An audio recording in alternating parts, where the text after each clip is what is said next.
Ces dernières semaines, dans un contexte international marqué par des conflits institutionnels, une polarisation politique et des interrogations sur la solidité des démocraties occidentales, un épisode en apparence juridique a de nouveau suscité des inquiétudes bien plus profondes qu'il n'y paraît au premier abord.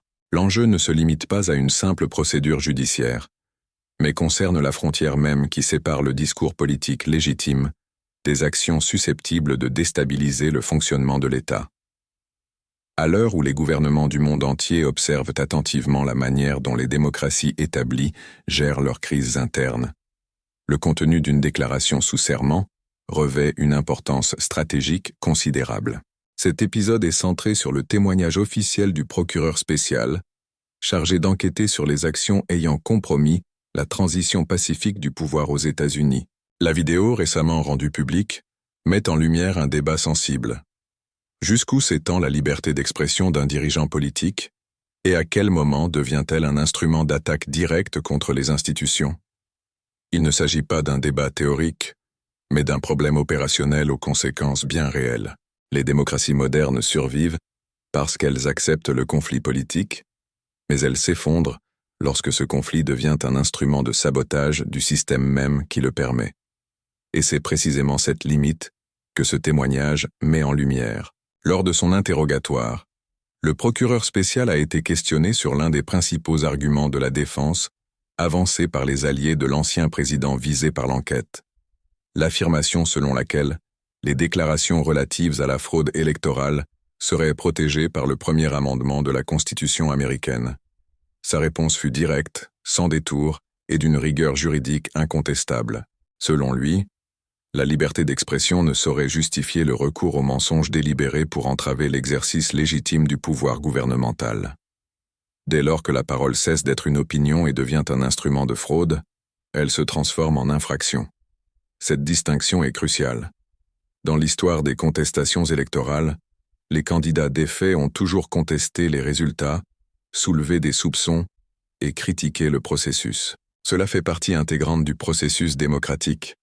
Ce qui distingue cette affaire, selon le procureur, c'est l'utilisation délibérée d'informations sciemment fausses pour faire pression sur les institutions, les autorités électorales et les représentants législatifs, dans le but de modifier un résultat déjà validé. L'essentiel n'est pas ce qui a été dit, mais ce que l'on a tenté de faire avec ces paroles. Le témoignage établit clairement que la personne visée par l'enquête était libre d'affirmer qu'elle pensait avoir remporté l'élection. Elle était même libre de le dire faussement. Ce qui lui était interdit, en revanche, c'était d'utiliser ce mensonge comme prétexte pour déclencher une action concertée de pression sur les instances officielles, dans le but de bloquer ou de retarder une fonction constitutionnelle essentielle, la certification des résultats électoraux. C'est un tournant décisif. C'est pourquoi cette affaire est sans précédent dans l'histoire. Il ne s'agit pas de rhétorique incendiaire, mais d'une opération politique qui a franchi la ligne rouge du discours à l'action organisée. Un autre point délicat abordé lors du témoignage concernait l'indépendance de l'enquête.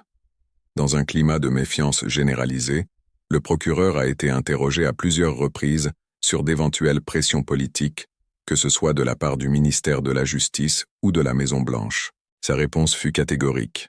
Aucune. Aucune instruction pour adopter une approche plus agressive. Aucune attente de poursuite. Aucune ingérence. Selon lui, la décision d'engager des poursuites reposait exclusivement sur l'analyse des preuves et l'interprétation de la loi. Le processus décisionnel a impliqué des consultations internes avec une équipe expérimentée, l'évaluation des moyens de défense possibles et l'examen de la solidité des preuves. Il a toutefois assumé la responsabilité finale. Ce point revêt une importance stratégique car il déconstruit un discours récurrent de persécution politique. Dans les conflits institutionnels, la crédibilité du processus est aussi importante que le résultat. En soulignant l'absence d'ingérence extérieure, le témoignage renforce l'image d'une enquête menée dans le respect des protocoles juridiques traditionnels. Mais le moment le plus tendu du témoignage survient lorsqu'un obstacle concret se présente. L'impossibilité de discuter publiquement d'un élément sensible du rapport d'enquête finale. Sur décision de justice et directives officielles du ministère de la Justice, Le procureur s'est vu interdire de commenter les détails d'une affaire impliquant des documents confidentiels indûment dissimulés. L'explication était technique, détaillée et dérangeante.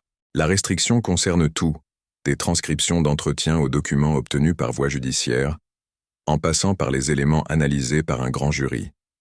Autrement dit, une part importante de ces éléments demeure inaccessible au débat public, non par choix de l'enquêteur, mais en raison de blocages institutionnels persistants. Ce silence imposé crée une asymétrie dangereuse. Les accusations publiques circulent librement, tandis que les réponses documentées restent bloquées. Sur le plan géopolitique, cela fragilise le discours institutionnel et alimente les campagnes de désinformation, un phénomène que les autres puissances surveillent de près. Les témoignages révèlent également un élément stratégique crucial de l'enquête, le choix des témoins. Loin de s'appuyer exclusivement sur des adversaires politiques, le dossier reposait principalement sur les témoignages d'alliés du parti visé par l'enquête. Des autorités étatiques, des parlementaires et des représentants ayant soutenu sa candidature ont témoigné sous serment que les agissements en cours étaient illégaux et constituaient une tentative de subversion du système. Ce détail change complètement l'interprétation de l'affaire. Il ne s'agit pas d'un différend entre partis, mais d'un conflit entre loyauté institutionnelle et loyauté personnelle. Selon le procureur, ces témoins ont placé leur engagement envers le pays au-dessus de toute affiliation politique, un élément qui a considérablement renforcé le dossier de l'accusation. Le schéma mis en évidence par l'enquête est décrit avec une précision chirurgicale. Chaque fois que le sujet recevait une information confirmant sa défaite, il la rejetait. Dès qu'une autre théorie émergeait, aussi fragile fût-elle, il l'adoptait. Il ne consultait ni experts indépendants ni autorités techniques. Il recherchait une validation. Cette logique est dangereuse car elle crée une bulle décisionnelle. Et lorsque cette bulle se forme autour du pouvoir exécutif, les risques se multiplient.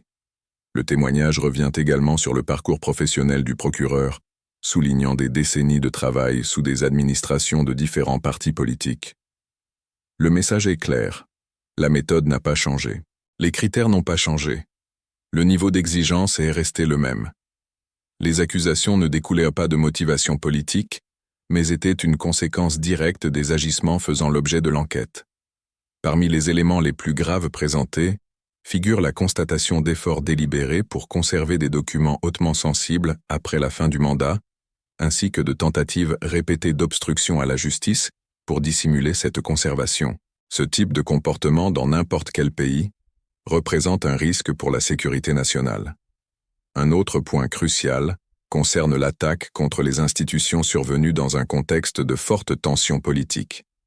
Le témoignage décrit comment, tandis que les violences se déchaînaient, le président de l'époque a refusé d'intervenir pour les contenir, malgré les avertissements et les appels de ses proches.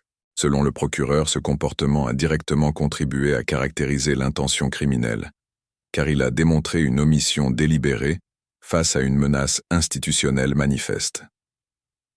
Les relevés d'appels téléphoniques ont permis d'établir une chronologie précise. Il ne s'agissait ni d'espionnage ni d'interception illégale, mais de données techniques de base. Qui a appelé, qui, quand et pendant combien de temps? L'objectif était de lever tout doute sur le déroulement des événements. L'enquête a clairement établi que si des parlementaires d'un autre parti avaient été la cible des mêmes pressions, leur dossier aurait également été analysé.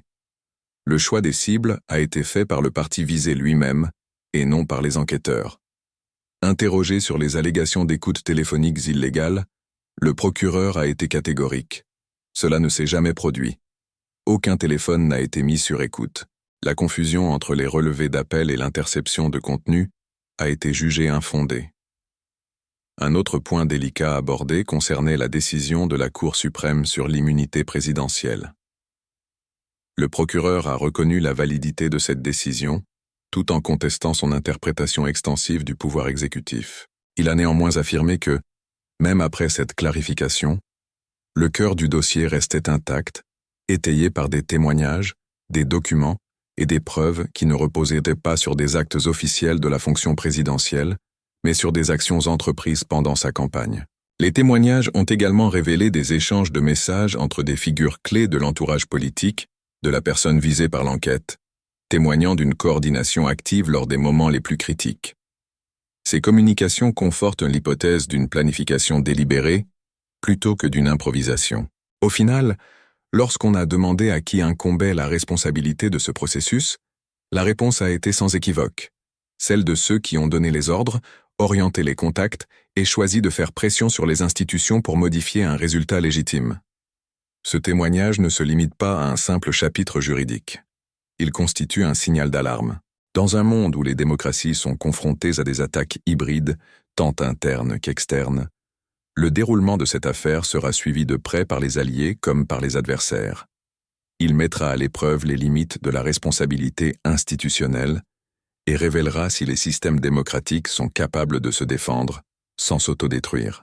La question qui demeure ne concerne pas seulement le passé, mais aussi l'avenir. Si les dirigeants peuvent tester les limites de la loi sans conséquences claires, quelle sera la prochaine étape dans l'érosion des démocraties modernes ?